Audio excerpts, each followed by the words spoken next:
Assalamualaikum warahmatullahi wabarakatuh. Waalaikumsalam warahmatullahi wabarakatuh. Innal hamdalillah nahmaduhu wa nasta'inuhu wa nastaghfiruh wa na'udzu billahi min shururi anfusina wa min sayyiati a'malina.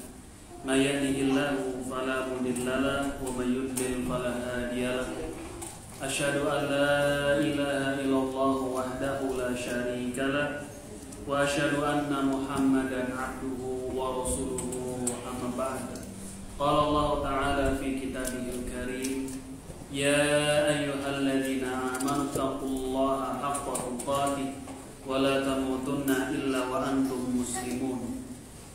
Ya ayyuhan nasu taqu rabbakumul ladzi khalaqakum min nafsin wahidah wa khalaqa minha zawjaha wa batha minhuma rijalan katsiran wa nisaa wa taqullaha alladzi wa kullu bid'atin dhalalah wa kullu dhalalatin finnar. Ma'asyiral muslimin, ayyuhal ikhwah,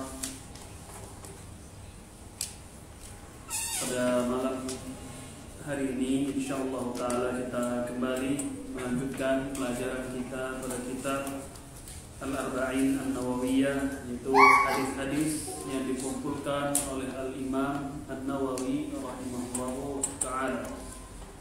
Pelajaran kita masih pada hadis yang ke-6, Al-Hadithus Sadis, yaitu hadis yang ke-6, dari Abi Abdillah An-Nu'man bin Bashir radhiyallahu ta'ala anhu qala, ia berkata, Sami'tu Rasulullah sallallahu alaihi wasallam yaqul, aku mendengar Rasulullah sallallahu alaihi wasallam beliau bersabda, innal halala bayyinun wa innal harama bayyinun. Sesungguhnya perkara yang halal itu jelas dan perkara yang haram pun jelas. Wa bainahuma umurun mushtabihatun la ya'lamuhunna katsirun minan nas. Dan di antara yang halal dan yang haram tersebut itu ada perkara yang samar-samar, mushtabihat. La ya'lamuhunna katsirun minan nas. Yang perkara samar tersebut tidak banyak tidak diketahui oleh manusia. Faman ittaqa syubhati faqad istabra'a li dinihi wa 'irdihi. Barang siapa menjauhkan hal yang syubhat yang samar tersebut, maka sungguh ia telah menyelamatkan agama dan kehormatannya. Wa man waqa'a fi syubhati waqa'a fil haram. Dan siapa yang terjatuh kepada hal yang syubhat, maka dia telah terjatuh kepada hal yang haram. Karra'i yar'a haulal hima yushiku ayyata'afi. Sebagaimana seorang pengembala yang mengembalakan binatang ternaknya di tanah yang terlarang. Ala wa inna likulli malikin hima. Ketahuilah sesungguhnya setiap raja itu memiliki kekuasaan. Setiap raja memiliki kekuasaan. Ala wa inna himallahi maharimuhu. Dan ketahuilah kalian bahwasanya yakni hal-hal yang dilarang oleh Allah Subhanahu wa taala adalah yang haram-haram. Batasan-batasan Allah Subhanahu wa taala adalah hal yang haram. Ala wa inna fil jasadi mudghatan. Ketahui oleh kalian bahwasanya di setiap tubuh itu ada satu segumpal daging. Idza salahat salahal jasadu kullu. Apabila segumpal daging tersebut yakni bagus, baik, maka akan bagus juga bagian yang lain atau bagian tubuh yang lain. Itu amalan zahirnya. Wa idza fasadat fasadal jasadu kullu. Apabila segumpal daging ini rusak, buruk, jelek, maka akan buruk jugalah yakni amalan zahirnya atau perangainya. Ala wahiya al-qalbu. Ketahuilah bahwasanya segumpal daging tersebut adalah al-qalbu, yaitu hati. Rawahul Bukhari wa Muslim. Hadis ini dikeluarkan oleh Al-Imam Al-Bukhari dan juga Muslim. Baik, kita lanjut di sini keterangan dari Syekh Abdul Muhsin Al-Abbad hafizahullah taala qauluhu. Sekarang kita akan membacakan di sini sabda Nabi sallallahu alaihi wasallam dan penjelasannya. Rasulullah sallallahu alaihi wasallam bersabda dalam hadis tadi, "Faman ittaqa syubhati faqad istabra'a li dinihi wa 'irdihi." Beliau tadi sallallahu alaihi wasallam bersabda, siapa yang menjauhkan hal yang syubhat samar, maka ia sungguh telah menyelamatkan agama dan kehormatannya. Wa man waqa fi syubhati waqa fil haram. Siapa yang terjatuh kepada perbuatan yang syubhat, maka hampir-hampir atau sungguh dia nanti akan terjatuh pada perbuatan yang haram. Sebagaimana pengembala, dia bisa unta, bisa kambing, kemudian bisa apalagi sapi, domba dan yang lain. Sebagaimana seorang pengembala yang mengembalakan hewan ternaknya di daerah yang terlarang, ya, kepunyaan orang misalkan. Ala wa inna likulli malikin hima. Nabi SAW bersabda, sesungguhnya setiap raja itu memiliki batasan-batasan, dan batasan-batasan Allah Subhanahu wa taala adalah hal-hal yang diharamkan. Baik, kita baca penjelasannya. Siapa mau baca? Thomas sudah dibaca. Coba lihat paragraf, ketemu nggak? Ya. Penjelasannya langsung. Ini termasuk dalam bagian ketiga, yaitu perkara yang samar-samar. Jika dijauhi, maka akan mendatangkan keselamatan bagi agama seseorang, yaitu hubungan antara dia dengan Allah, serta keselamatan bagi kehormatannya, yaitu hubungannya antara dia dengan manusia, sehingga manusia tidak punya jalan untuk menodai kehormatannya. Jika seseorang menganggap remeh menyentuh perkara syubhat, maka hal itu akan menyeretnya ke dalam perkara haram yang nyata. Nabi SAW telah membuat permisalan tentang hal ini, yaitu seperti seorang penggembala yang menggembala di sekitar daerah larangan. Jika dia jauh dari tempat terlarang tersebut, niscaya dia akan selamat dari masuknya hewan gembalanya ke dalam daerah terlarang tersebut. Namun jika dia dekat dengan tempat tersebut, niscaya lambat laun gembalanya akan masuk ke dalamnya tanpa dia sadari. Iya, di sini dijelaskan oleh beliau itu di syarah. Hada yarji'u ila al-qismi tsalis. Sabda beliau sallallahu alaihi wasallam ini kembali ke bagian yang ketiga. Karena sudah kita terangkan sesuatu itu ada berapa, terbagi menjadi tiga. Muamalah, ada yang halal, ada yang haram, ada yang diantara keduanya, yaitu samar-samar yang banyak tidak diketahui oleh manusia, syubhat, ya. Ada yang syubhat. Beliau mengatakan di sini bagian yang ketiga itu adalah wahwal mustabihat, itu hal-hal yang samar, syubhat. Apabila seorang yang di manusia menjauhi yang syubhat tersebut, maka sungguh dia telah menyelamatkan agama dan kehormatannya. Menyelamatkan agama maksudnya antara dia dengan siapa? Dengan Allah, dengan meninggalkan hal yang syubhat, yang masih samar-samar. Maka kalau ditinggalkan, sungguh dia telah menyelamatkan antara dirinya dengan Allah. Hukum ini belum jelas bagi seseorang, maka tinggalkan sudah. Yang akan menyelamatkan agamanya, ya, seperti contohnya misalkan hal yang masih syubhat bagi seseorang, ya, pernah kita contohkan dia memburu hewan buruan, kemudian dia baca bismillah, jatuh kemana? Air. Dia nggak tahu mana yang lebih dahulu menjadi penyebab matinya hewan tersebut. Apakah dengan panahan orang tersebut, atau dia mati dengan sebab tenggelam? Maka sebaiknya tinggalkan sudah. Yang dengannya menyelamatkan dia kepada tinggalkan. Yang dengannya menjadi terjaga kehormatannya. Nanti orang lain melihat tuh si bapak beli di mana, di black market, akhirnya dijatuhkan atau datang ke undangan orang kafir misalkan, yang disediakan yang haram dengan yang halal. Kalau seseorang masuk ke dalam situ, ya, undangan orang kafir ini undangan bukan berkaitan dengan agama, hanya undang saja dia. Ada makan-makan di tempat saya, nggak ada kaitan sama sekali dengan acara agama dia, nggak ada. Bukan Natalan, bukan apa yang baru terjadi kemarin, Paskahan, pengucapan itu kan sejarahnya, syukurnya mereka terhadap Tuhan-Tuhan mereka itu kan ketika mereka panen. Maka pengucapan itu adalah bagian dari agama siapa? Mereka berarti Nasrani, karena bersyukur atas panen yang mereka dapatkan kepada siapa? Bersyukurnya itu Tuhan-Tuhannya mereka. Ini enggak nih orang kafir misalkan dia undang saja kita, ada acara di rumahnya diundang, ada yang halal juga di situ sediakan, ada yang haram. Kan bagi masyarakat umum itu syubhat nggak? Kalau kita misalnya pakai peci, jenggotan begini masuk ke tempat tersebut, yang nantinya orang akan menganggap kita itu bapak tersebut datang ke acara orang kafir. Padahal acara itu bukan berkaitan dengan agama mereka. Boleh nggak kita datang? Ya kita yang mengerti nih, boleh nggak? Boleh. Kemudian yang kita makan yang halal, boleh kan? Yang dimakan kita yang halal, bukan yang haram.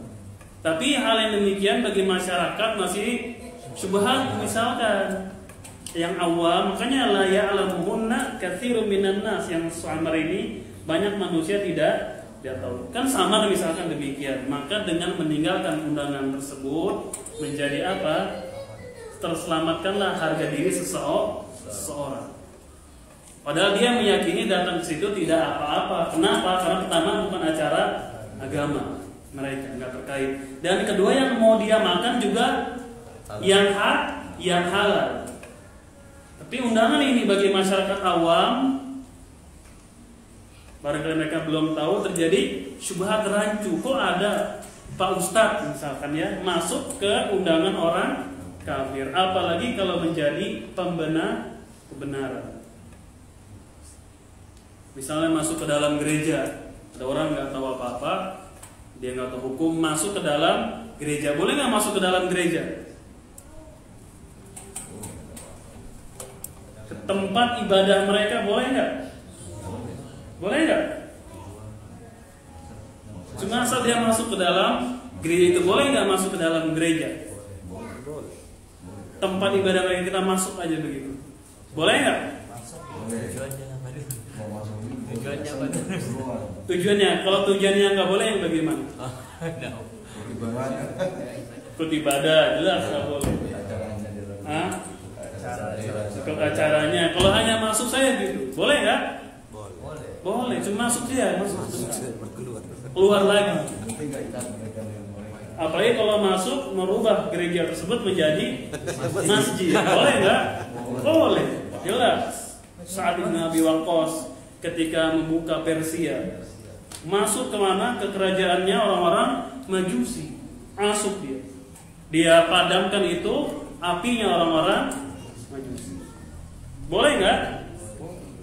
Tapi kalau ibadah atau mengagungkan hal-hal pernak-pernik yang ada di dalam sana, maka tidak diperbolehkan. Ngagum,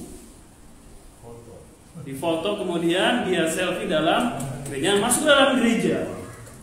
Kalau menimbulkan syubhat di masyarakat, boleh nggak kita masuk? Jangan usah masuk. Apalagi kalau tidak ada keperluan sama sekali.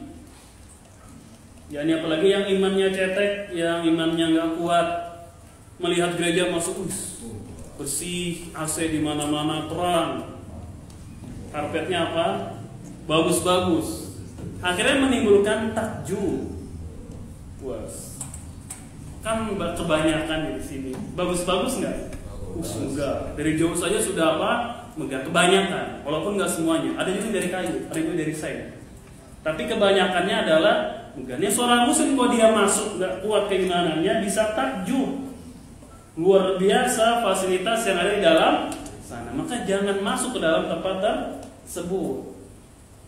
Lagi kalau menimbulkan syubhat, maka ditinggalkan, terselamatlah harga diri dia dengan siapa? Dengan manusia yang lain. Sebuah toko misalkan, di situ dijual yang halal, dijual juga khamr, tempat syubhat. Dijual situ apa? Khamr dengan yang halal juga. Kalau kita masuk ke situ, bisa akan menimbulkan fitnah bagi masyarakat, maka jangan masuk. kok ada itu Ustaz, kemana? Ke tempat penjualan khamar. Padahal dia ingin beli apa di situ misalnya? Ingin beli gula. Carilah tempat yang dijual halal agar harga diri kita itu apa? Terjaga. Karena menjadi syubhat bagi orang-orang nanti. Karena di dalam situ dijual juga yang halal, dijual juga yang haram. Maka dengan meninggalkan perkara yang syubhat ini, apalagi kalau dia sendiri ragu, masuk nggak ya? Masuk nggak ya? Kalau masuk, jual khamar. Kalau nggak masuk, kayaknya nggak apa-apa deh. Itu berarti dia masih samar. Maka sebaiknya tinggalkan. Apalagi kalau dia masuk menjadi mencela manusia, mencela orang tersebut. Itu lihat dia masuk ke dalam gereja. Itu lihat dia beli di black market misalkan. Itu lihat dia masuk ke tempat khamar, masuk ke tempat penyamun misalkan. Padahal di situ ingin apa? Ingin dakwah. Itu contohnya itu sekilas ya. Mungkin bisa diluaskan bagi antum sekalian. Ini hal-hal yang syubhat di masyarakat atau bagi kita sendiri hendaknya ditinggalkan, yang akan menyelamatkan agama dan kehormatan kita sebagai seorang muslim. Beliau menunjukkan di sini wa idza tasahala fil wuqu' fil mustabihat qad yajruhu dzalika ila al-wuqu' fil muharramat al-wadihat. Apabila seseorang bermudah-mudahan dalam melaksanakan atau meremehkan, menceburkan dirinya ke tempat yang syubhat, nanti dia akan perbuatan itu menghantarkan dia kepada hal yang haram. Dari syubhat nanti terus menghantarkan dia ya juru, membawa dia kepada hal-hal yang haram, yang padahal awalnya masih syubhat bagi dia, lama-lama jatuh pada hal yang haram, akan membawa dia, mendorong dia jatuh kepada perbuatan yang haram. Ya, sebagaimana Nabi SAW di sini mencontohkan seorang pengembala yang mengembalakan hewan ternaknya. Apakah langsung dilarang zinanya atau jalan-jalan? Jangan dekati zina. Nah, apa kata Allah? Wala taqrabu az-zina innahu kana fahishatan wa sa'a sabila. Jangan kalian dekati zina. Bukan zinanya yang dilarang, tapi jangan kalian dekati zina. Jadi mendekati zina saja sudah dilarang. Karena sesungguhnya zina adalah seburuk-buruk jalan dan dosa yang fahish, yang sangat menjijikkan. Jadi bukan zinanya lagi yang dilarang, tapi mendekati zinanya saja sudah dilarang. Makanya yang haram seperti itu. Jangan kita berani-berani coba mendekati perkara yang haram. Nanti takutnya terjatuh kepada hal yang haram. Apalagi syaitan itu menggodanya sedikit demi sedikit. Step by, apa kata orang kafir sana? Step by step. Bahasa Arab, bahasa Indonesianya sedikit demi sedikit, setahap demi setahap. Makanya wala tatabi'u khutuwati asyaiton. Jangan kalian dekati, ikuti khutuwat, apa sih? Langkah-langkah syaiton. Tahap-tahapan siapa? Syaiton. Nanti terjatuh ke situ. Tutup pintu-pintu maksiat itu ditutup. Makanya zina itu dari mendekatinya saja sudah dilarang. Bahkan kita diperintahkan untuk menjaga pandangan. Menjaga pandangan kita dari wanita yang bukan mahram kita. Itu bisa menjadi pintu-pintu seorang jatuh kepada perbuatan zina ketika matanya, apa bahasa bilang jelalatan atau apa sih? Sama ya. Matanya jelalatan. Itu dijaga agar tidak terjatuh pada perbuatan zina. Sama di sini seperti tadi pengembala yang dia mengembalakan hewannya di tempat yang terlarang, hampir-hampir masuk ke dalam area tersebut. Baca lagi terjemahnya, masuk ke dalam bawah. Yang dimaksud dengan hima atau daerah larangan adalah tanah subur yang ditutup oleh para raja dan lainnya. Mereka melarang orang lain mendekatinya, sehingga orang yang menggembala di sekitarnya lambat laun akan memasukinya, berarti dia telah menghadapkan dirinya kepada hukuman. Dan daerah larangan Allah adalah perkara-perkara yang telah diharamkannya, maka seseorang wajib menjauh darinya. Dia wajib pula menjauh dari perkara-perkara tidak jelas yang bisa membawa kepada perkara-perkara yang diharamkan. Iya, hima itu adalah daerah kekuasaan raja yang orang lain tidak boleh masuk.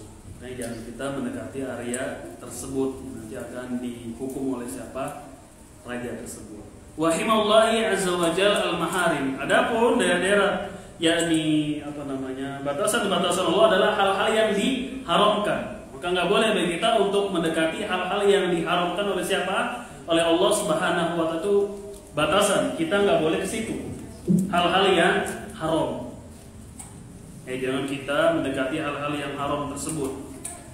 Fayajibu 'alal mar'i al-ibti'adu anha. Wajib bagi setiap muslim untuk menjauhkan dirinya dari hal yang haram. Wa 'alaihi an yabta'ida 'ani syubhati allati qad tuaddi ilaiha, dan juga menjauhkan diri dari yang syubhat yang akan menghantarkan kepada perkara yang haram. Ya, jauhi yang haram itu, dijauhi oleh kita, dan juga yang masih syubhat, yang masih rancu hukumnya bagi kita antara halal dengan haram. Takut nanti akhirnya diketahui hukumnya sebenarnya adalah haram, jatuhlah kita kepada hal yang haram itu. Sama juga dengan yang haramnya sudah jelas. Wajib bagi kita untuk menjauhi, jangan didekati. Tapi kan Allah Maha Pengampun. Itu wahyu dari siapa? Syaitan itu. Betul, emang Allah Maha Pengampun, tapi azabnya juga keras. Nabi ibadi anni anal ghafurur rahim. Beritahukan kepada hamba-hambaku, kata Allah, sesungguhnya aku adalah Al-Ghafur Ar-Rahim. Zat yang Maha Pengampun lagi Maha. Wa inna adzabi huwal azabul alim, dan azabku adalah azab yang sangat pedih. Betul, Allah itu Maha Pengampun di satu sisi, tapi di sisi yang lain Allah memiliki azab yang sangat keras. Jangan hanya bergantung saja Allah Maha Pengampun, ini jadi murji'ah nanti. Dan juga jangan yang ada di benak kita Allah azabnya pedih, ini bisa jadi khawarij nanti. Dalam beribadah kita makanya ada rasa harap, kemudian ada rasa takut, ada berharap agar amalan kita diterima, dan takut juga amalan kita ditolak, digabungkan. Jangan yang kita condongkan adalah Allah itu Maha Pengampun, dan juga jangan kita condongkan Allah memiliki azab yang pedih. Kalau ini saja yang kita dominan, lebih menguasai kita, Allah itu Maha Pengampun. Pokoknya minum khamr, dia minum, Allah Maha Pengampun. Berzina, Allah Maha Pengampun. Terus Allah Maha Pengampun, tapi minum. Terus dia maksiat, di benaknya Allah Maha Pengampun. Jadi murji'ah dia lama-lama, karena tidak berbahaya dosa bagi seorang selama masih ada keimanan. Dan jangan juga sedikit-sedikit azab. Selalu rasa takut dia dominan pada dirinya. Jadi apa? Jadi khawarij. Dosa sedikit kafir, dosa sedikit nar. Tapi digabungkan antara berharap kepada Allah dengan rasa takut kepada siapa? Allah. Digabung. Memang ada penjelasan ulama, boleh Allah ini Maha Pengampun kita hadirkan ketika kita sedang apa? Sedang ketika terjatuh kepada kemaksiatan.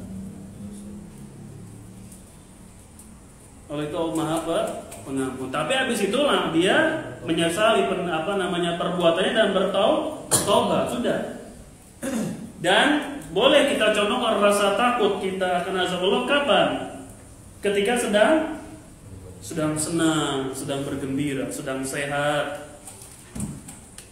Habis sholat malam, tahajud, tidur setengah jam sedikit, bangun, qobliyah subuh, sholat subuh, ibadah terus sampai terbit matahari, ditunggu sedikit, dia sholat 2 rakaat. Dikeluarkan apa? Rasa takut, cemas kalau amal ini tidak diterima. Tuh lagi sehat, seperti lagi sehat. Ditimbulkan rasa takut kepada siapa? Allah Subhanahu wa ta'ala. Ketika terjatuh ke maksiat, boleh kita hadirkan itu Allah Maha Pengampun. Tapi bukan terus-menerus melakukan perbuatan terhadap rahmat siapa? Allah. Boleh ini ditimbulkan ketika kita sedang terjatuh. Perbuatan dosa, perbuatan maksiat, yang dengannya kita tahu Allah Maha Pengampun, mendorong kita untuk bertaubat, tidak putus asa. Dan rasa takut kepada Allah ini kapan ditimbulkan? Ketika kita lagi pede-pedenya, lagi matang-matangnya mungkin ibadahnya. Dihadirkan rasa takut agar meluluhkan sifat sombong yang ada pada diri seseorang. Takut, lagi sehat seperti ini, timbulkan rasa apa? Takut kepada siapa? Allah Subhanahu wa ta'ala. Ketika ibadahnya lagi kencang misalnya, agar tidak kita itu sombong terhadap diri kita sendiri. Kan nggak ada yang tahu amalnya itu diterima atau tidaknya, amal itu berpahala atau tidaknya, kita nggak tahu. Bukan ranahnya ulama, bukan ranahnya kiai, ustadz, habib untuk menentukan berpahala atau tidaknya ibadah seseorang. Hanya bisa mengatakan insya Allah, mudah-mudahan amalannya dapat pahala, insya Allah. Kan kita nggak tahu, benar nggak? Adapun yang jelas oleh ulama, syarat diterimanya ibadah, hanya syarat terpenuhi sebuah ibadah, yaitu ikhlas dan mengikuti contoh. Tapi berpahala atau enggaknya udah bukan pembahasan ulama, bukan pembahasan ustadz lagi. Karena berpahala atau tidaknya tergantung dari siapa? Allah, dan kualitas dari ibadah tersebut. Yang bisa dijelaskan syarat kriteria ibadah yang diterima itu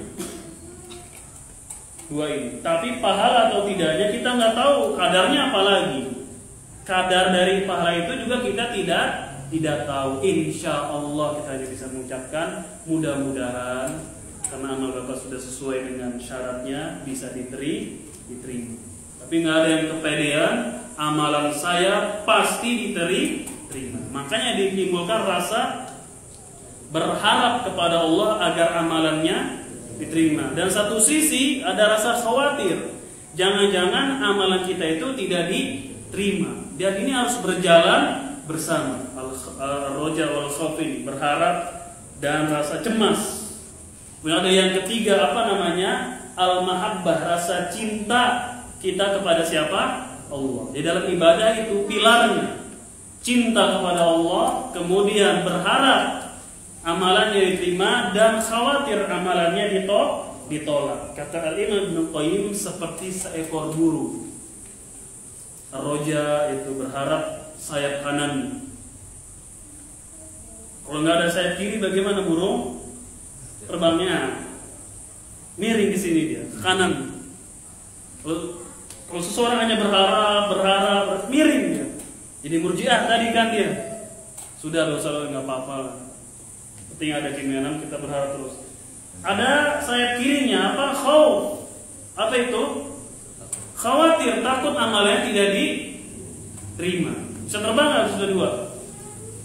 Al-mahabbah, kecintaan itu seperti apa? Kepalanya itu dia. Kan burung kalau ada sayap dua nggak ada kepalanya, bagaimana terbangnya? Al-mahabbah itu seakan-akan adalah kepala bagi seekor burung yang dengannya, kata Ibnu Qayyim, dia bisa terbang menuju siapa? Tujuannya itu. Dia harus seperti itu. Diibaratkan roja, berharap agar amalan diterima, khauf, cemas, khawatir amalan kita ditolak, dan rasa cinta kita kepada siapa? Allah dalam beribadah. Itu pilar di dalam ibadah. Bukan syarat, tapi pilar. Apa bahasa Indonesianya pilar? Pilar ya, tiang ya, pilar.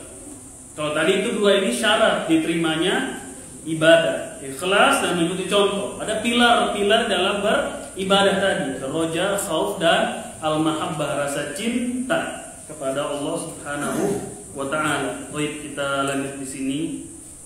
Baca lagi antum Mas Widodo. Bawah. Sabda beliau sallallahu alaihi wasallam, ketahuilah bahwasanya di dalam tubuh terdapat segumpal daging. Jika dia baik, maka baiklah seluruh tubuh, dan jika dia buruk, maka buruklah seluruh tubuh. Ketahuilah bahwa segumpal daging itu adalah hati. Mudghah adalah segumpal daging seukuran kunyahan manusia. Ini mengandung penjelasan tentang besarnya kedudukan hati di dalam jasad. Hati adalah raja bagi semua anggota tubuh. Semua anggota tubuh akan baik jika dia baik, dan rusak jika dia rusak. Iya, sabda Nabi SAW, sesungguhnya yakni di jasad itu ada segumpal daging. Apabila daging tersebut gumpalan ini baik, maka baik semuanya jasadnya. Dan apabila segumpal daging ini buruk, maka buruk semua jasadnya. Ala wahya al-qalbu. Dan segumpal daging itu adalah hati. Ya, mudghah itu adalah segumpal daging.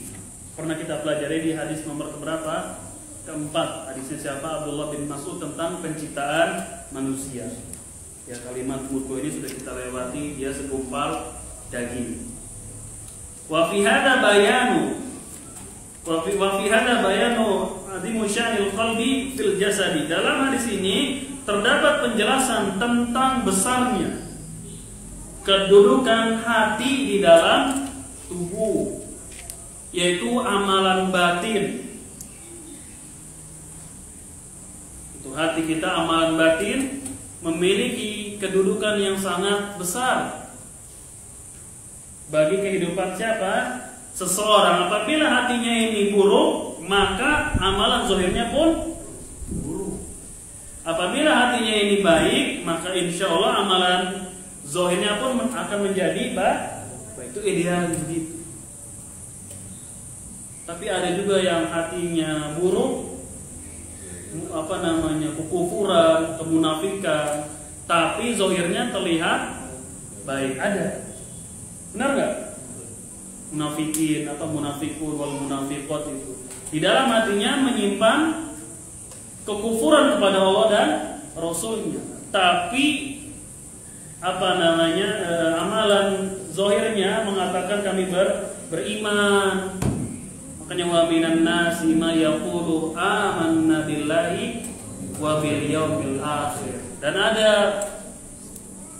orang-orang, segerombolan orang yang mengatakan kami beriman kepada Allah dan hari akhir. Apa kata Allah?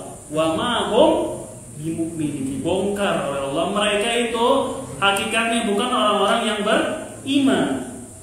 Hatinya itu tidak beriman, walaupun lisannya jutaan kali yang mengatakan kami beriman kepada Allah dan hari kiamat. Makanya juga nanti ada ciri-ciri atau orang-orang munafik. Ada. Apa ciri-ciri orang munafik itu? Nah, kalau dia berbicara dusta. Kemudian berjanji dia khianat. Itu amal-amal munafikan itu. Ciri-cirinya nifaq amali namanya. Ketika berbicara dusta, kemudian dikasih dia berjanji, ingkar, dia tidak tepati, kemudian diberikan amanah, dia berkhianat. Kemudian diantaranya lagi nifaq-nifaq yang bisa kita lihat cirinya. Kalau dia sholat gimana? Malas. Kemudian sulit untuk sholat berjamaah. Sholat 2 waktu yang dingin, itu bisa dengan itu nifaq-nifaq amali. Tapi yang pada itu nifaq yang ada di mana? Batin, di hati. Orang-orang munafik itu di situ, mereka hatinya itu rusak tapi menampakkan sebagai golongan kaum muslimin. Itu yang bahaya yang belum kita bahas tentang nifaq dan pembagiannya. Nanti insyaallah kita bahas di pelajaran tidak tentang nifaq dan pembagiannya. Tidak setiap nifaq yang amali tadi orangnya jadi munafik, enggak.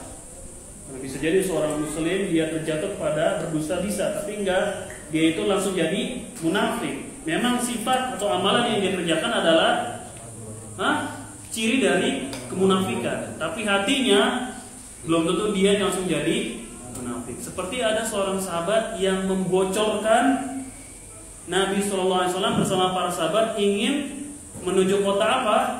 Mekah. Tum tahu Nabi SAW ingin menyerang Fathu Makkah itu, ada seorang sahabat yang membocorkan kepada saudara-saudaranya di sana. Tanggal sekian kita akan, kaum muslimin akan membuka kota Mekah. Tapi ini sudah ngirim surat kepada apa? Saudara-saudaranya di sana. Kalau kaum muslim nanti akan datang ke maka segera kalian bersembunyi. Yang sebenarnya Nabi SAW dia ingin sir tersembunyi. Jangan ada yang tahu silent ini berita. Maka jangan sampai tahu kita akan buka kembali kota Mekah ini. Tapi dia dibuka. Ini sifat apa namanya? Hah? Membocorkan rahasia apa namanya? Khianat. Tapi dilakukan oleh siapa? Sahabat. Maka ditanya alasannya. Ketika itu Umar bin Khattab sudah ingin apa? Memenggal kepala orang ini. Wahai Rasulullah, izinkan saya penggal kepala ini orang. Ditanya, kenapa engkau membocorkan ini?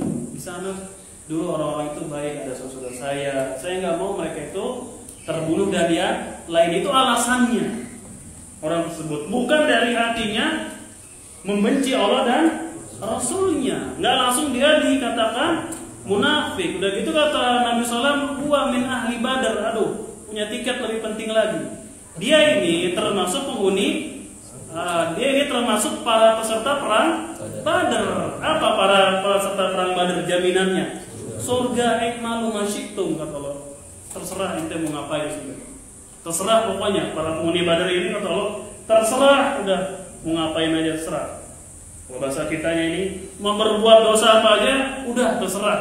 Faqad ghafartu lakum. Sungguh aku telah mengampuni dosa-dosa kalian wahai peserta Badar.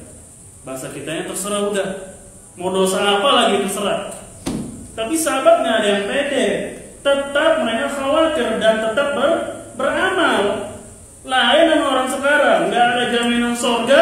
Bisa menjamin orang masuk surga dengan meminum. Nih, minum bekas aneh surga. Padahal dia sendiri nggak ada jaminan masuk ke dalam surga. Para sahabat nggak ada yang kepedean. Lihat Umar bin Khattab pernah bertanya kepada siapa? Uzaifah bin Yaman. Ada nggak nama saya disebut sebagai orang munafik? Umar nih nanya, ada nggak nama saya disebut oleh Nabi SAW sebagai orang munafik? Nggak ada. Padahal Umar bin Khattab apa jaminan dia apa? Surga jelas. Abu Bakar fil jannah, Umar fil jannah, Utsman fil jannah, Ali fil jannah, Zubair, semua sampai 10 fil jannah. Mereka semua itu di mana? Surga. Tapi ada nggak mereka malas? Kalau kita mungkin jaminan surga sudah, nggak usah sholat. Saya udah ikut Badar nih. Ya riba-riba dikit mah nggak apa-apa lah. Sudah ikmalu masyitum kata Allah. Udah ngapain aja terserah kata Allah. Faqad ghafartu lakum. Sungguh aku telah mengampuni kalian. Nggak ada mereka begitu. Benar nggak? Nggak ada. Mereka tetap beramal, tetap beriman kepada siapa? Allah dan Rasulnya, ikut jihad lagi terus. Nggak ada mereka yang kepedean. Ini kan ada orang akhir zaman, dia saja nggak ada jaminan pasti masuk ke dalam surga. Memang kita keyakinan kita Ahlussunnah wal Jamaah meyakini kaum muslimin mereka dijanjikan surga insya Allah. Tapi kita nggak meyakini orang per orang pasti masuk ke dalam surga. Nggak boleh kita meyakini itu yang ikut 212 syahid semuanya masuk surga. Kita hanya mendoakan bagi seorang muslim yang taat, yang soleh, semoga Allah Subhanahu wa taala memasukkan dia ke dalam surga.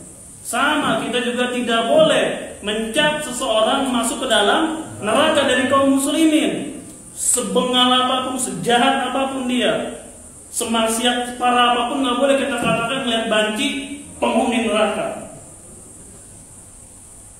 Tidak diperbolehkan. Kita hanya boleh khawatir. Saya khawatir kepada orang ini yang rajin maksiat akan masuk ke dalam neraka. Saya khawatir. para pelaku maksiat ini akan terjeblos masuk ke dalam neraka. Tapi kan ada orang sekarang dirinya saja belum tentu dijamin gitu ya, secara letterlock masuk ke dalam surga, bisa membelikan tiket bagi orang masuk ke dalam surga. Kok jadi ke situ? Tadi dia, ini seorang sahabat saya agak lupa namanya, dia membocorkan itu. Itu kan khianat berat. Padahal Nabi SAW bersama para sahabat sepakat akan menyerang kota Mekah, jangan sampai orang-orang sana tahu. Tapi dibocorkan. Apa dia langsung jadi munafik? Enggak. Tidak, sama seperti berdusta. Apalagi tadi ketika berjanji dia nggak menepati, dikasih amanah dia khianat. Ini adalah amal-amal kemunafikan. Tapi tidak langsung kita hukumi dia sebagai orang munafik, karena hatinya nanti ada alasannya masing-masing. Kecuali sudah Allah bongkar dia orang munafik, jelas baru. Sama dengan tadi, kalau seseorang sudah dikatakan surga, baru kita meyakini dia masuk ke dalam surga. Seperti siapa contohnya? Abu Bakar, Umar, yakin kita mereka masuk ke dalam surga, yakin. Tapi Al-Imam Asy-Syafi'i, boleh nggak kita katakan dia masuk ke dalam surga? Boleh nggak? Nggak boleh. Kita hanya berharap mudah-mudahan beliau Al-Imam Asy-Syafi'i, jasanya besar dalam Islam, Allah pastikan dia tidak diperbolehkan. Kamu juga tadi mencap orang neraka atau tidaknya, kalau nggak ada dalil nggak boleh. Pak Johan, Pak Thomas, tetangga saya masuk neraka, masih hidup padahal dia. Boleh nggak? Nggak boleh. Abu Lahab, pasti dia masuk ke dalam neraka. Boleh nggak? Boleh, jelas. Abu Lahab, pasti dia masuk ke dalam neraka. Boleh nggak? Boleh. Kenapa boleh? Dan jelas. Tabbat yada Abi Lahab wa tab. Terus. Boleh kita katakan mereka masuk ke dalam neraka. Siapa lagi contohnya? Fir'aun. Boleh kita katakan dia masuk ke dalam neraka? Boleh, karena dia sudah kafir kepada Allah dan Rasul. Tapi yang masih hidup dari orang kafir, apalagi dari kalangan kaum muslimin, nggak boleh kita cap dia masuk pasti ke dalam neraka. Kita hanya boleh mengatakan bagaimana kami khawatir. Saya khawatir pelaku maksiat ini akan masuk ke dalam nerakanya Allah Subhanahu wa Ta'ala. Khawatir. Sama juga dengan orang kafir ini yang masih pada hidup. Kita khawatir mereka masuk ke dalam neraka kekal selama-lamanya. Tapi dihukum di dunia kita kata mereka kafir tetap. Cuma memastikan orang per orang yang masuk neraka boleh atau tidak? Nggak boleh. Kenapa nggak boleh? Jawab. Karena masih hidup. Masih ada kesempatan. Dia diberikan hidayah oleh siapa? Oleh Allah. Kita nggak tahu. Akhirnya yang mengatakan besoknya murtad mati, yang dituduh besoknya masuk Islam, kan nggak tahu. Bisa jadi kan? Memang hukum mereka kafir, jelas kita katakan mereka kafir. Tapi orang per orang ini yang masih pada hidup, yang saban hari minggu pada bolak-balik ke tempat mereka, kita katakan Thomas, neraka. Boleh nggak? Boleh. Karena bisa jadi dia masuk dalam agama Islam. Apalagi yang jelas-jelas orang Muslim, nggak boleh kita katakan penghuni neraka. Kafir penghuni neraka nggak boleh. Jelas dia orang Muslim. Dan pencuri apa nggak boleh kita katakan Anda mencuri, masuk kamu ke dalam neraka. Kamu ini dari baci, merubah ciptaan Allah, masuk kamu ke dalam neraka. Tidak diperbolehkan. Jadi yang benar sekali lagi kita berharap dari kalangan kaum muslimin yang soleh, yang baik, yang taat, semoga mereka masuk ke dalam surga. Semoga bapak ini yang rajin sholat berjamaah, yang rajin mengamalkan ajaran Nabi yang mulia Sallallahu Alaihi Wasallam, mudah-mudahan bapak ini masuk ke dalam surga. Mudah-mudahan. Lain kan? Konteksnya beda kan? Dengan memastikan. Kalau memastikan bagaimana? Bapak sudah rajin sholat berjamaah, sudah mengamalkan syariat Islam dengan sempurna, pasti bapak masuk surga. Ini tidak diperbolehkan. pasti Bapak masuk ke dalam surga. Beda dengan mudah-mudahan. Berharap saja, mudah-mudahan Bapak itu masuk ke dalam surga.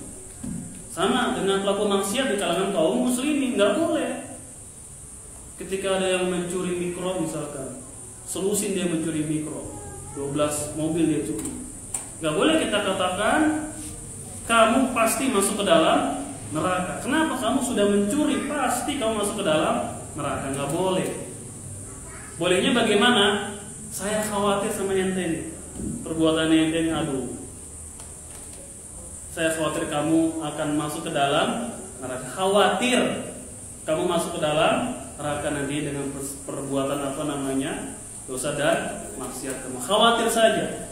Karena nanti di akhirat juga itu semua tergantung dengan kehendaknya siapa? Allah Subhanahu wa taala. Enggak boleh vonis seorang muslim bagaimana solehnya dengan surga pasti, dengan seorang muslim yang bagaimana maksiatnya pasti masuk ke dalam neraka, tidak diperbolehkan. Kita boleh hanya berharap dan khawatir. Ya, kita sampai ke situ gara-gara apa tadi? Gara-gara seorang sahabat yang membocorkan informasi Nabi SAW para sahabat ingin menyerang kota Mekah ketika itu. Itu merupakan amal kemunafikan, tapi tidak langsung dikatakan dia munafik. Makanya ditanya oleh Nabi yang mulia SAW, apa yang mendorong engkau melakukan demikian? Karena kekeluargaan saja dia. Yakni bukan karena bukan karena kufurnya dia kepada Allah dan Rasulnya. Dan dia memegang tiket lagi yang sangat besar, termasuk para peserta perang Badar. Di perang Badar itu udah mau ngapain aja mereka itu pasti masuk ke dalam surga. Abu Bakar, misalkan ada Abu Bakar hidup, misalkan kita lihat Abu Bakar masih hidup, boleh nggak kita katakan Abu Bakar kau pasti masuk surga? Boleh nggak? Misal Abu Bakar, misal di zaman itu ada Abu Bakar, sahabat, engkau Abu Bakar pasti masuk surga, boleh nggak? Boleh nggak? Boleh. Kenapa boleh? Nabi yang mulia Shallallahu Alaihi Wasallam, walaupun dia masih hidup, sama dengan Abu Lahab, walaupun dia masih keliling-keliling nih, masih hidup misalkan, kita katakan dia, wahai Abu Lahab, pasti kamu masuk ke dalam neraka. Mau bagaimana lagi kamu, pasti kamu masuk ke dalam neraka. Boleh nggak? Boleh. Beda dengan yang ada sekarang, karena wahyu sudah tertutup wahyu ini. Yang ada hanya wahyu dari siapa? Syaitan. Tinggal wahyu dari syaitan. Kata Ibnu Abbas, wahyu itu ada dua. Pertama, wahyu dari Allah kepada para nabi dan rasul, dan ini sudah tertutup dengan wafatnya Nabi yang mulia Shallallahu Alaihi Wasallam. Tinggal satu lagi wahyu yang masih terus berjalan. Itu wahyu dari siapa? Syaitan. Makanya kalau lagi makan nasi kuning, dengar orang, saya semalam dapat wahyu. Iya, betul, Bapak dapat wahyu. Ini saya kasih teh manis kalian. Wahyu dari setan. Kan suka ada orang begitu. Semalam saya mendapatkan wahyu, saya semedi di sebuah gua. Keluar dari gua mengatakan saya mendapatkan wahyu. Kita katakan betul, saya tidak mengingkari Bapak mendapatkan wahyu. Tapi itu wahyu dari syaitan. Biasanya para nabi-nabi palsu itu kan mendapatkan wahyu, ngakunya mendapatkan wahyu. Betul itu wahyu dari siapa? Syaitan. Ada pertanyaan? Ya, tanya.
terus apa dia saya ambil bapaknya ambil.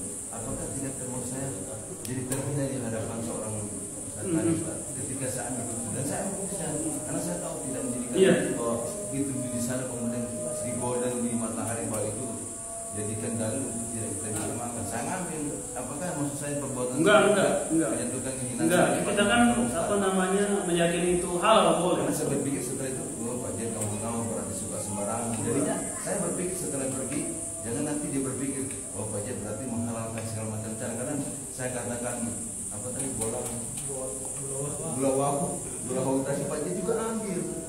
Karena dia orang awam yang lebih mengerti kadang-kadang masalah sebatas itu. Apakah saya termasuk ini? Enggak, bagi antum tahu itu hukumnya. Makanya nanti dikasih tahu. Di depan teman saya itu lah, maksudnya kehormatan saya tahu. Lain masih ya samar, kita sama-sama samar baru tinggal. Itu kita sudah tahu kan. Jelas, justru kasih tahu dia. Enggak ada kewajiban kita bertanya ini dari mana, bikinnya dari apa enggak. Dan maksud saya pribadi saya dengan dia itu apakah tidak menjatuhkan saya di depan teman saya tadi? Aja itu berarti ngawur begitu. Jatuh saya maksudnya pribadi saya. Kehormatan saya maksudnya tidak. Enggak, kalau mau seperti itu langsung jelasin dulu lah ini enggak apa-apa, ini halal segala macam bisa. Tapi saya tidak jelaskan saya tidak pernah dulu panjang masalah jelaskan. Nanti antum mau sikap seperti itunya terserah bagi antum lah. Kalau ingin ngambil kehormatan ditinggalin nggak ikut makan ya silakan. Tapi bagi antum itu kan bukan subhat itu. Saya tahu halal. Selebihnya kalau antum ingin mengamalkan ya boleh dari terserah. Ya wallahu a'lam. Selama kita tahu itu halal maka kita terjun di situ karena itu halal. Tapi kalau nanti menimbulkan masalah lain-lain, pilihan kita nanti mau bagaimana? Tinggalin terserah. Mau tetap makan juga terserah. Kalau bisa dikasih tahu. Terus sekarang di sini seringnya kan suka tanya-tanya. Suka was-was doang kan di sini sebenarnya. Karena hidup kita berdampingan dengan orang-orang yang di Nasrani dan yang lainnya. Karena masalah makanan sering was-was. Kita agama Islam nggak dibangun atas dasar was-was enggak. Dan nggak ada kewajiban bagi kita untuk bertanya selama yang disediakan adalah halal jelas. Yang tercampur antara daging yang halal dengan daging yang haram misalkan sebuah acara. Maka kita nggak ada kewajiban bertanya ini kompornya, ini minyaknya, nggak ada kewajiban. Soalnya itu sini halal yang kita makan kambing bukan babi, udah. Tapi acara itu bukan acara yang terkait dengan agama mereka ya, lain loh. Kalau terkait dengan agama mereka gitu Natal, dia belah kambing, belah sapi, tetap nggak boleh datang. Kenapa? Walaupun yang jelaskan yang dikasih itu halal, kenapa? Karena itu acara keagamaan mereka tetap nggak boleh kita datang. Walaupun yang disediakan itu zat semuanya full halal. Yang masuk pun orang Islam. Yang masuk pun semuanya orang Islam. Tapi kalau acara keagamaan mereka ini nggak boleh kita datang ke situ, nggak boleh sama sekali. Bukan kita nggak cinta sama lu nih kata Nabi, bukan gue nggak cinta sama lu, tapi ini prinsip.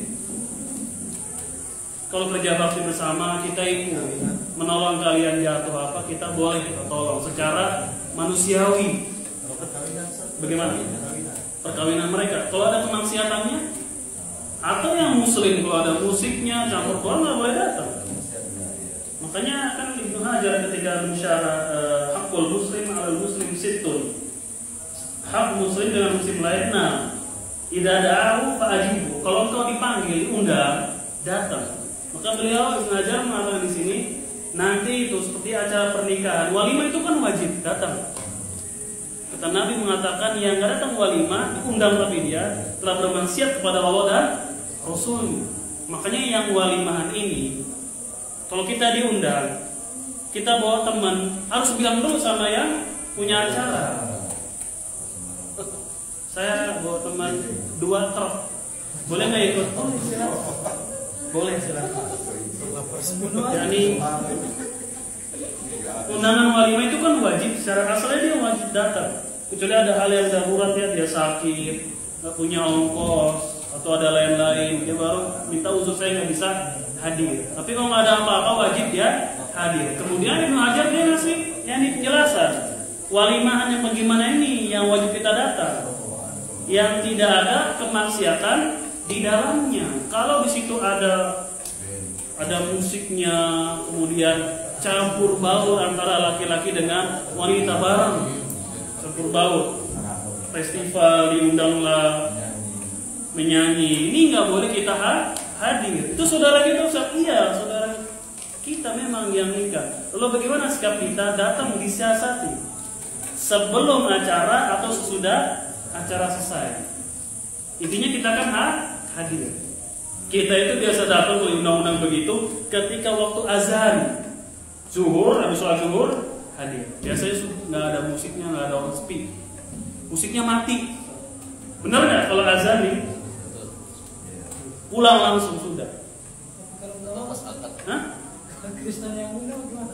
Ya ini kita yang muslim dulu. Kita menerangkan yang muslim pun pernikahan kalau ada kemaksiatan di situ kita tidak boleh hadir. Siasatnya bagaimana sebelum acara atau sesudah acara, carilah. Atau kita empat mata dengan orang tersebut, mengucapkan doakan segala macam, kasih amplop, pulang sudah. Ya kan? Boleh hadir di acara muslim pernikahan yang ada maksiatnya, boleh juga hadir, boleh. Kalau mengajar nih, buka foto bari, boleh hadir kita, tapi mengingkari kemungkaran tersebut. Pinjam-pinjam sendiri. Bapak-bapak, ibu-ibu, tolong bapak sebelah kiri, ibu sebelah kanan dipisah, nggak boleh campur. Kemudian kalau pada nyanyi, bubar, pulang. Jangan nyanyi di sini. Mana sini yang punya acara ini? Benar itu. Tahu, nah itu boleh mengingkari kemungkaran. Tapi kalau nggak mampu kita mengingkari kemungkaran, di walimah itu nggak boleh datang. Kan jelas, man ra'a minkum munkar yastati fa bi lisani fa illam yastati fa fi qalbihi wa dzalika ad'aful iman. Nabi kan siapa yang lihat kemungkaran, ingkari dengan tangannya, yang punya kuasa. Kita sebagai seorang ayah, sebagai seorang suami, melihat kemungkaran istri dan anak boleh dengan tangan. Boleh. Kalau nggak sanggup dengan lisan. Lisan juga nggak sanggup, paling minim mengingkari kemungkaran dengan hati. Itu adalah selemah-lemahnya iman. Itu muslim, pernikahan muslim. Kalau ada kemaksiatan nggak boleh hadir. Siasatilah oleh kita baik-baik. Bagaimana ketika terjadi campur baur, kan biasanya orang awam campur baur. Kalau kita yang sudah belajar mungkin nanti dipisah tanpa menghormati para undangan, kan pisah antara cewek dengan cowok, cewek di sana, cowok di sini. Pengantin cewek ada di sana, pengantin cowok ada di sisi sini.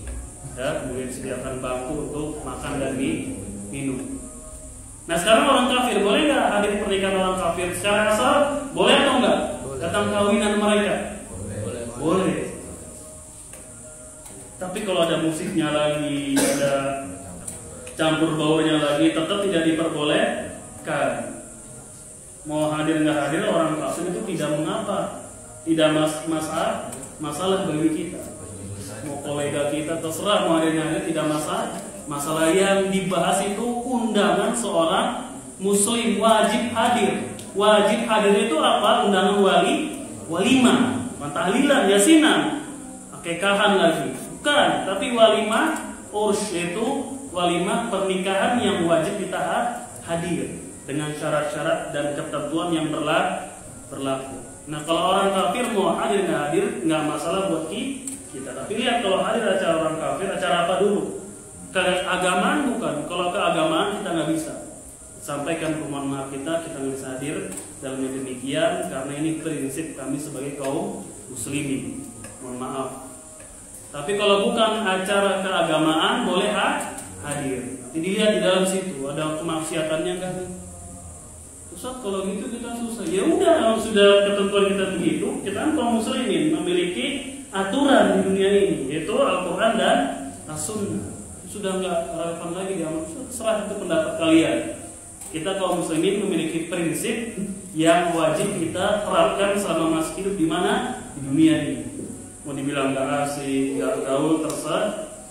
Kita hanya senyum saja tadi.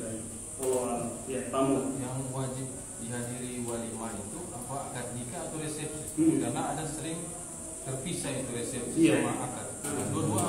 Salah satunya ya, kalau walimah itu kan secara syariat dia mengumumkan pernikahan.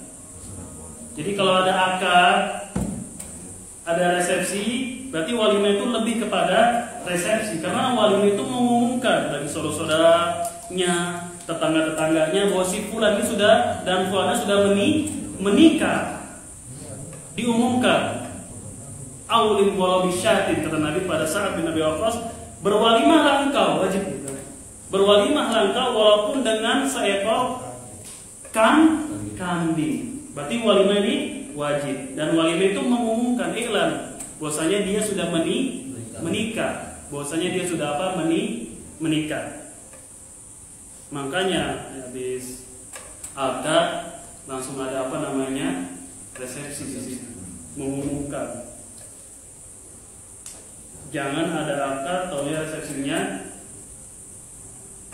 2 atau 3 bulan menyusul dan masyarakat nggak tahu bahwasanya dia sudah menikah. Minimal ada saudara-saudara terdekat atau tetangga terdekat, walaupun dia nggak ingin resepsi besar, misalnya kan ada nih orang agak-agak bagaimana gitu, resepsi pengen besar-besaran, nikahnya bulan Januari, resepsi besar-besarannya bulan Januari tahun depan.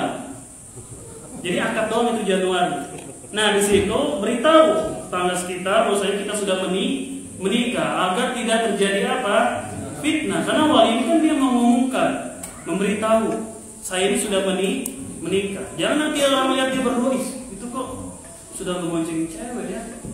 Padahal lain lorong misalkan kan, lorong sini tahu, tapi lorong sebelah nggak tahu dia sudah menikah karena resepsinya ditunda. Akhirnya terjadi desas-desus. Kok yang itu toto sudah bawa cewek. Makanya diadakan walimah ini. Nah, walimah itulah yang wajib kita hadir. Nah, sudah akad, ya langsung walimah. Sudah tunggu. Apakah termasuk kita mensiasati kalau misalkan titip salam atau amplop? Boleh titip siasat. Titip. Jadi ada salam dari teman. Iya, Birman mau pergi juga toh, titip ya. Gitu. Bisa titip itu boleh. Kemudian antum titip juga. Nanti kalau sudah ada kemungkaran antum jangan hadir ya. Sama. Karena antum menyuruh orang kalau tahu ada maksiatnya, nanti ya masa ada orang zina kita beliin kondom. Karena normalnya begitu. Ada orang yang berzina, nih kondom. Ini orang acara resepsi kan tahu situ ada jelas diundang Salon 7 gitu, undang. Jelas kita tahu ada di undangan. Titip ya, dikasih. Agar kita nggak mudah ke sana kan ada acara. Tapi membiarkan saudara kita datang ke acara tersebut. Dia tiketnya 2. Amplop, tapi kalau ada kemungkaran sudah pulang. Karena tidak diperbolehkan. Titip semuanya sesuai ke orang kafir terserah. Dia bebas taklif, bebas. Menurut sebagian ulama mereka bebas bebas taklif, bebas beban syariat. Serah mau merimba mau apa terserah. Menurut sebagian ulama mereka bebas taklif. Ya ada lagi Pak Ustaz. Bicara tentang walimah tadi, apa benar kalau Rasul SAW itu walimahnya tidak terlalu wah begitu, malah paling mewah yaitu sepotong kambing itu, kalau itu yang begitu.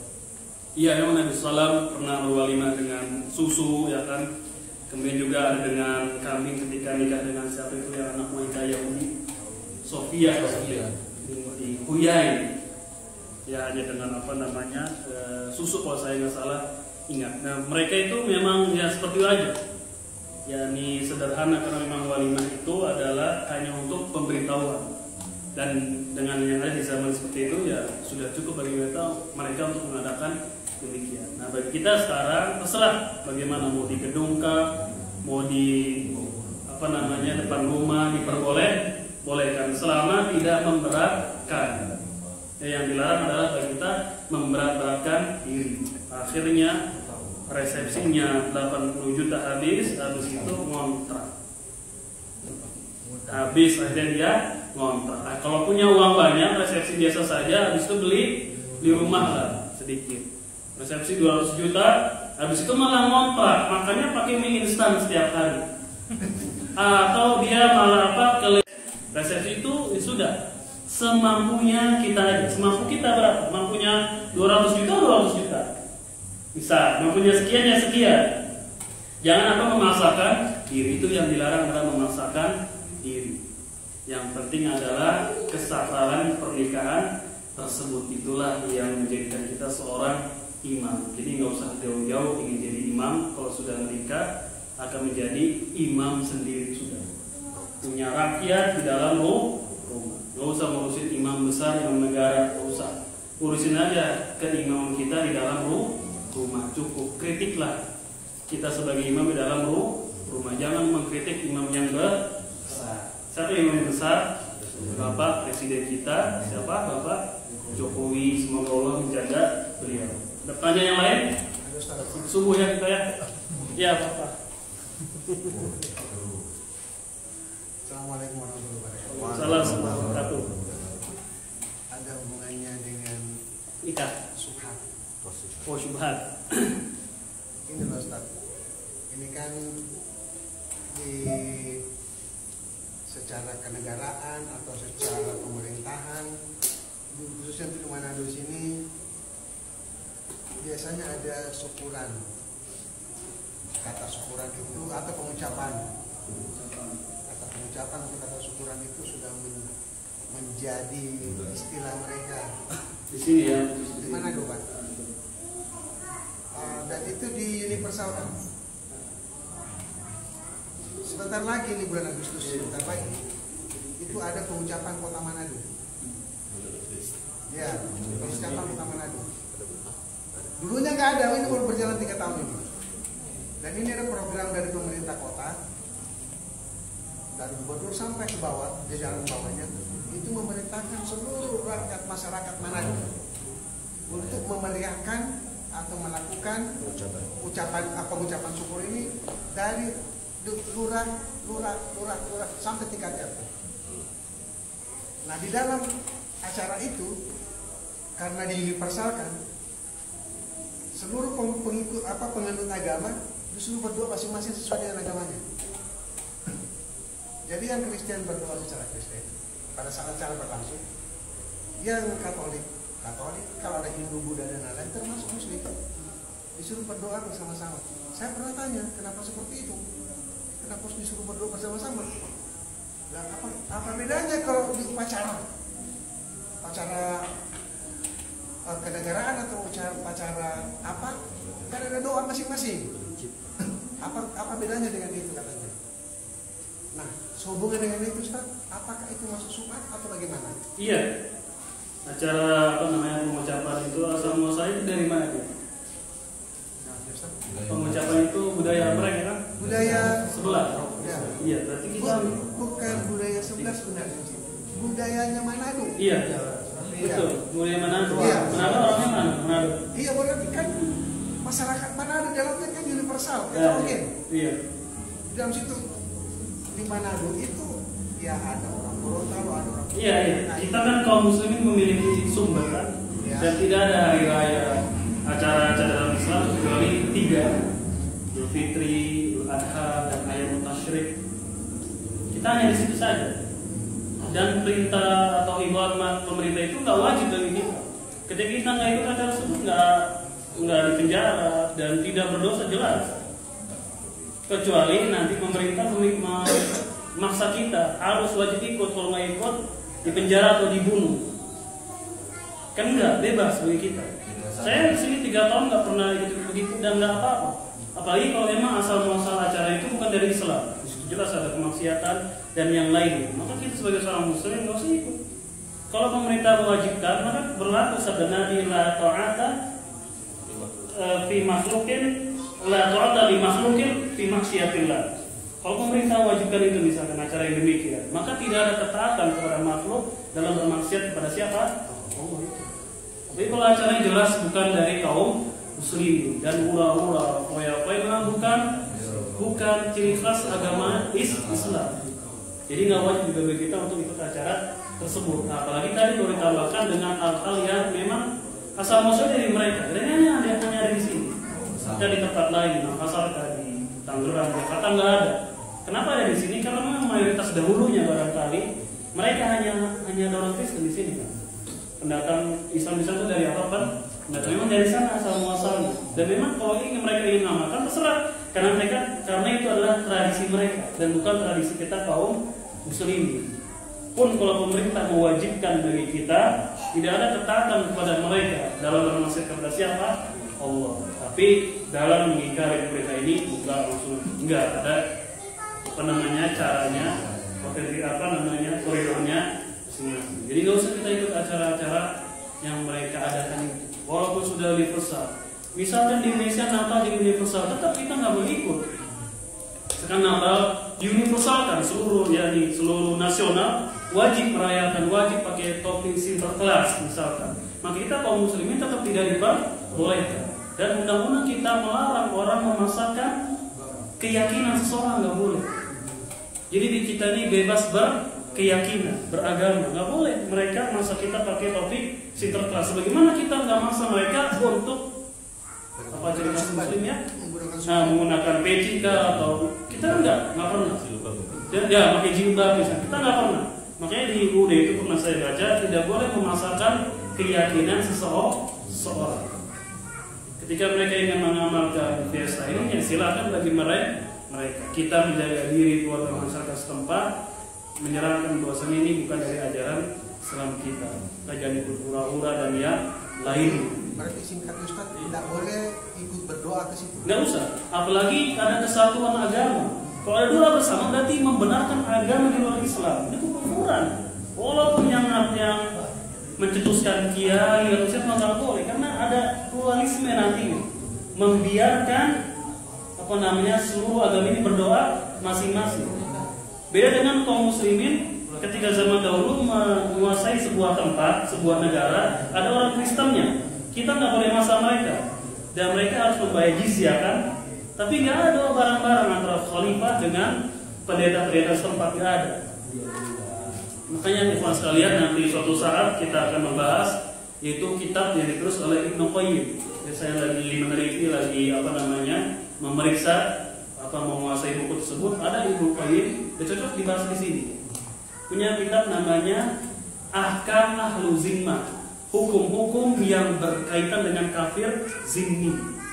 Kafir zimmi itu kafir yang hidup di pemerintahan kaum muslimin, di bawah pemerintahan kaum muslimin, di mayoritas kaum muslimin. Indonesia ini mayoritasnya kaum muslimin. Nanti kita akan bahas suatu saat ya, dari panjang umur dan makan ilmu yang saya baca dari kitab itu. Kita bahas Ahkam Ahlu Zimmah, 2 jilid zimmi. Bagaimana kita memandang mereka ketika mereka ibadah, ada nanti diterangkan. Dan Islam agama yang sangat toleransi terhadap agama-agama lain. Gak ada agama di dunia ini yang paling toleransi kecuali Islam. Dan sejarah membuktikan, bahkan dari lisan-lisan orang kafir mengakui kalau kaum muslimin jaya, kita hidup di lingkungan mereka pasti aman. Sudah terbukti. Bapak-bapak cari sejarah ketika kaum muslimin maju besar, gak ada sedikit pun orang kafir yang terluka. Gak ada sama sekali. Mereka dibiarkan bebas beribadah. Makanya nanti di buku itu ada hukum-hukum bagaimana pembangunan tempat ibadah di tanah kaum muslimin. Dibahas. Nanti dibahas oleh ulama kita di 4 mazhab. Bagaimana hukum membangun tempat ibadah di tanah kaum muslimin. Nanti mereka membagi. Ada tanah yang awalnya milik kita. Kalau tanah yang awalnya milik kita, milik kaum muslimin, nggak boleh mereka mendirikan tempat ibadah. Ada tanah yang tadinya punya orang kafir, kita kuasain, masuk kita dikuasain. Nanti tergantung pemerintah boleh atau tidak membiarkan tempat tersebut. Yang roji mereka boleh tetap tempat ibadah itu ada, tapi nggak boleh bangun yang baru. Nanti dibahas begitu. Bagaimana toleransinya kaum muslimin terhadap orang-orang yang tidak beragama dengan agama Islam. Aman pokoknya. Berbeda kalau kita yang minoritas, negeri mereka yang mayoritas berbeda. Ya Allah alam, suatu saat kita akan kaji itu. Wallahu a'lam. Subhanaka Allahumma wa bihamdika asyhadu an la ilaha illa anta astaghfiruka wa atubu ilaik. Assalamualaikum warahmatullahi wabarakatuh.